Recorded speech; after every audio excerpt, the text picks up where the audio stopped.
Okay, so let's talk marketing. At any restaurant brand, I think it's safe to say that the marketing department is the super fun department with the super fun creative people. And we have one of those here today. So Jericho, also a longtime volunteer of our foundation, has had many marketing roles and is super creative and fun. So I can't wait to talk with you. Jericho, where have you worked? What kind of marketing have you done?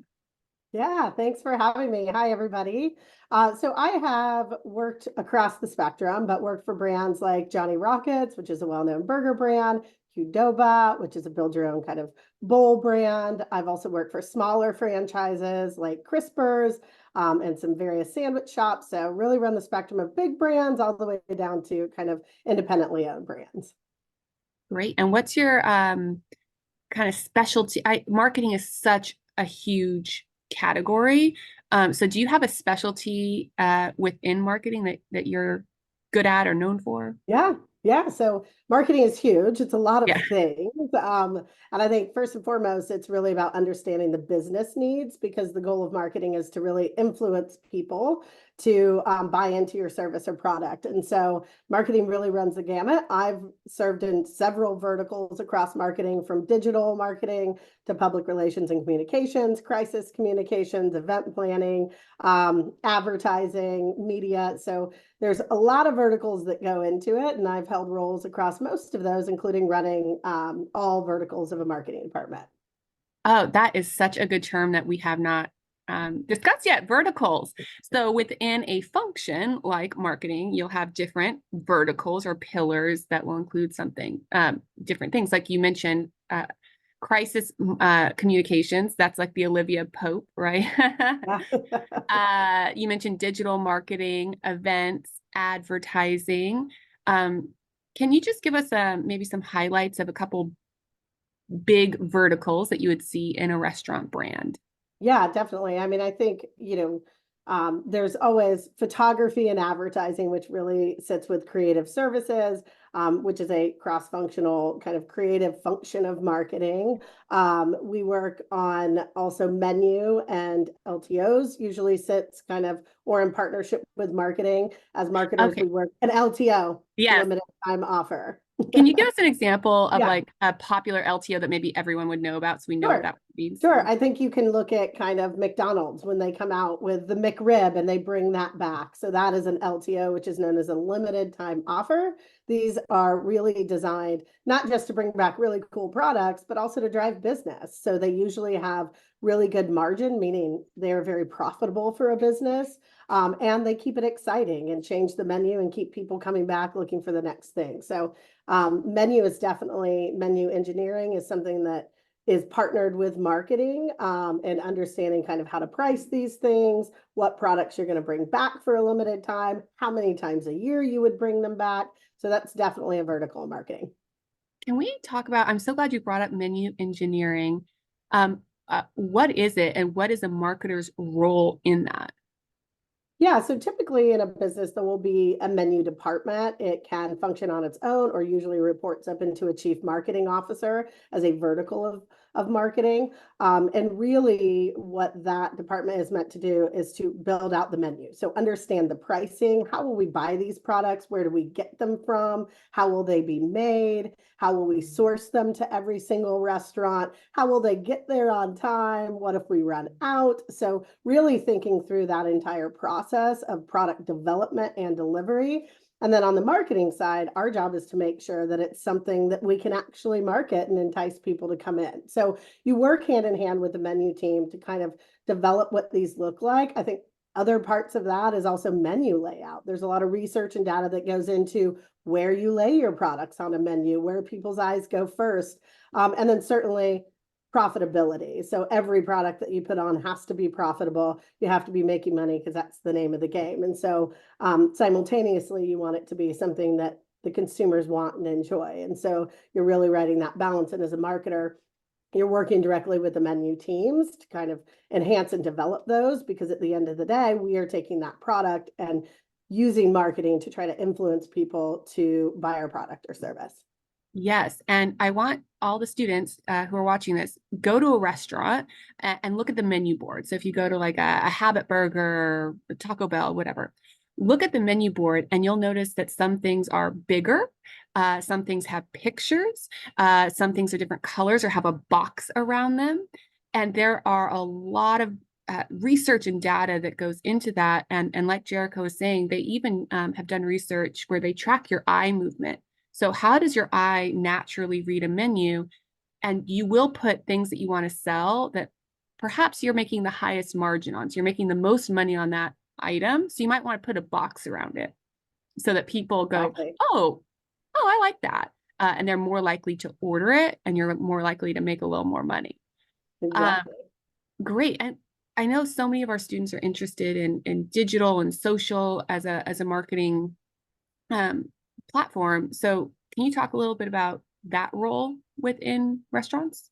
Sure. I think there's been a lot of evolution with digital over the last few years. And so I find it fascinating. In my most recent role, I was overseeing the digital department, which consisted of all digital marketing, all social media, and then all digital communications. And so really understanding, I think I go back to what I said earlier, marketing is really about understanding the business goals. And then all of the activities and tactics that you build out must line up to achieve those business goals. So I think that could probably be one of the biggest struggles in marketing is you have these really cool ideas, but is it really driving the business? And I think social is one of those that you really have to kind of look at and say, okay, well, why are we using it? What are we using it for? What do we expect out of that? And how is that leading us to our larger goals? So that's both organic and paid social. It can be very profitable for businesses and be very successful depending on the type of business you have and type of restaurant that you have and where you're located. So that's one. And then there's kind of the digital advertising aspect of that. So that's ultimately putting advertisements anywhere through someone's digital journey in their personal life. Oh, I And love so, that digital yeah, journey. Yeah. So it's like if you're seeing a Google ad, if you're, right. yeah, Right. So you wake up in the morning, you can follow your own personal digital journey for all of you watching. You wake up, you probably check your phone. Did my friends text me? Or you go on your favorite app, or you're reading an article, depending on, kind of what you want to do. And it's really the insertion of advertising along that journey. And so that's really what digital advertising is. And there's lots of different ways to make that happen.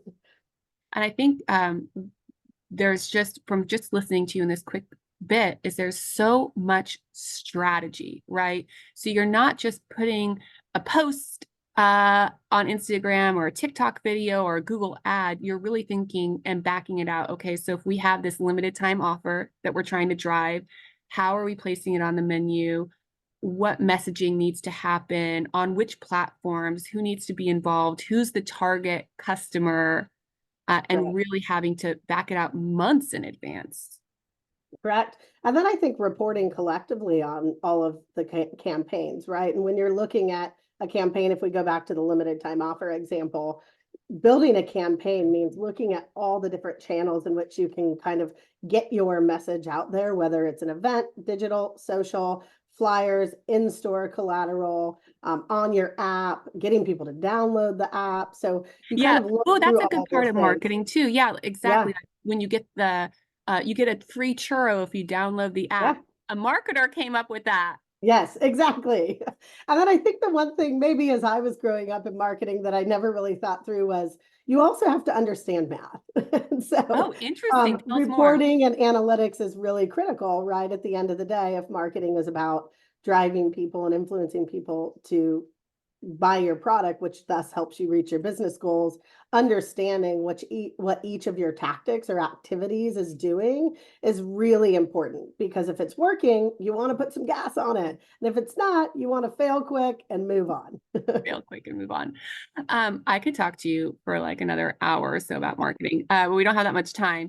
The students will be creating a business pitch, create a concept, and part of it is identifying their target market. So while I still have you, can you talk a little bit about how you identify a target market? Yeah, absolutely. I think first and foremost, the best way to get good marketing is to make sure there's a demand for the product you're bringing to the market. So marketing can happen all day long, but first you need to understand where is the need in the market? What are people missing? Maybe you live in a little community and you love sandwiches and there are 0 sandwich shops and you're like, man, we really need one of those. So starting to dive in and understand, why is it one? When would people come to this? Who really wants to buy a sandwich from my location? And so really kind of diving in and understanding that, and what age are they? How much money do they make? That will help you price what you're putting out there. So really kind of understanding the landscape between people, kind of their income, where they're living, when they're eating. There's only 3 meals a day. So is your sandwich restaurant going to be profitable if it's only serving one time a day? How can you expand that? So really kind of diving in and figuring out, who is the very person I want to walk in that door that A, needs my product, and B, would be willing to buy it. And so I think that's a really good place to start.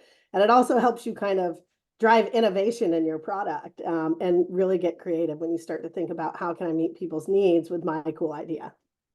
I love that. Yeah, it helps to have like a profile of who needs that sandwich, who wants to buy it, because you're not going to see Exactly. like filet mignon sandwiches in like a college town, maybe where they're budget conscious, right? Yeah, So and that's a thinking really good about that. point. I think, sometimes building kind of this profile of a human that comes in, and what they look like. I think the other way to kind of approach it would be to look at people's emotional needs, for Mhm. different things. So there's different ways you can approach it, but really tapping into behavior, geographics, demographics, to kind of understand, who is it that you really want buying your sandwich, and what do you want them to buy?